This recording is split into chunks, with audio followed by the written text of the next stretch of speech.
Lorsque l'on découvre une image, nous avons tendance à percevoir un ensemble d'informations. De ce fait, nous discernons difficilement ce qui fait les forces et faiblesses d'une image. Au-delà d'un jugement subjectif, une photographie, comme le cadre de la caméra au cinéma, est souvent basée sur des règles bien définies. Évidemment, ces règles peuvent être contournées, voire brisées par l'auteur s'il le désire. Quand on observe une photographie ou un film, nous faisons face à une surface en 2 dimensions. Une image doit donc jouer d'autres subtilités pour entraîner le public avec elle. Pour cela, elle doit donner l'illusion d'un monde dans son cadre.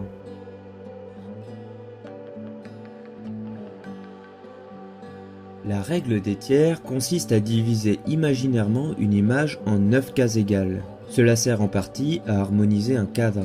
En effet, que cela soit en photographie ou en cinéma, cette règle permet de donner une cohérence visuelle. Afin de créer cette harmonie, l'auteur de l'image peut s'appuyer sur les lignes de la règle des tiers comme point référence. Ainsi, pour un paysage, l'horizon peut se poser sur l'une des 2 lignes horizontales, laissant le reste du cadre libre. Cela crée ainsi une différence d'espace dans l'image, pouvant donner l'impression d'une grandeur.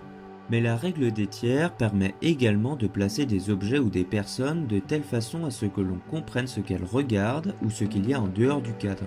Pour cela, la logique voudrait que ces modèles soient placés sur la ligne gauche ou droite du découpage. De ce fait, nous supposons le monde qu'il a autour de lui. La symétrie peut également être mise en place en centrant les objets ou les personnes.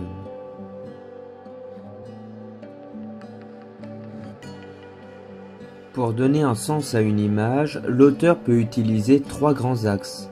L'axe vertical, que l'on nommera Y, l'axe horizontal, que l'on nommera X, et l'axe Z, qui est l'axe de la profondeur de champ.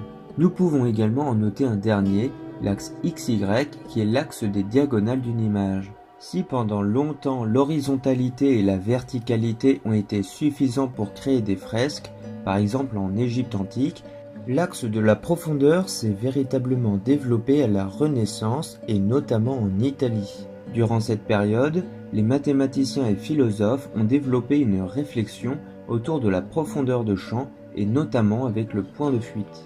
Grâce à cela, les œuvres se sont ouvertes à de nouvelles possibilités.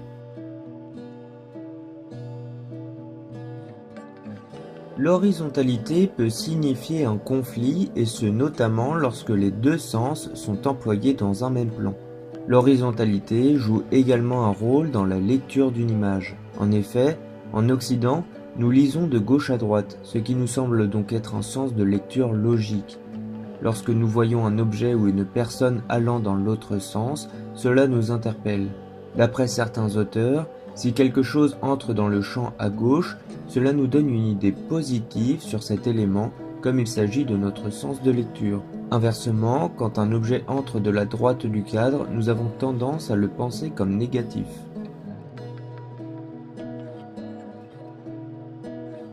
La verticalité a plusieurs interprétations.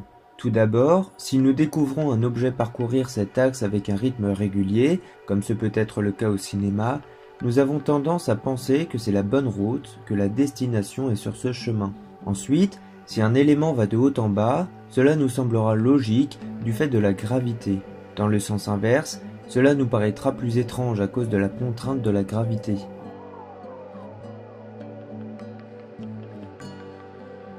Les diagonales mêlent l'ensemble des caractéristiques des 2 précédents axes et notamment de l'axe Y. Par exemple, dans une diagonale descendante, la logique voudrait que l'objet qui l'emprunte finisse son chemin du fait de la gravité. Dans la diagonale ascendante, le sens est contraire à la gravité.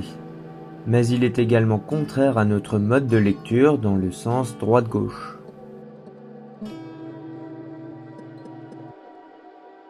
La profondeur de champ est ce qui donne l'impression d'un espace profond.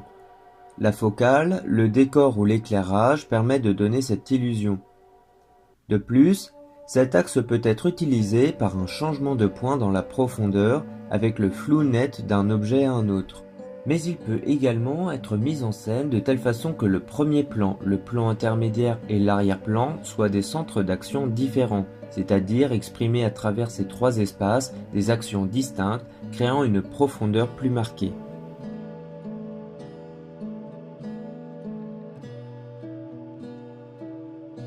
La règle des tiers et les axes sont des outils qui permettent de donner des impressions, des sensations à travers leur utilisation. Lorsque nous captons une image, nous captons inconsciemment ces éléments sans véritablement poser de mots dessus. C'est pourquoi sa composition est importante et est rarement anodine.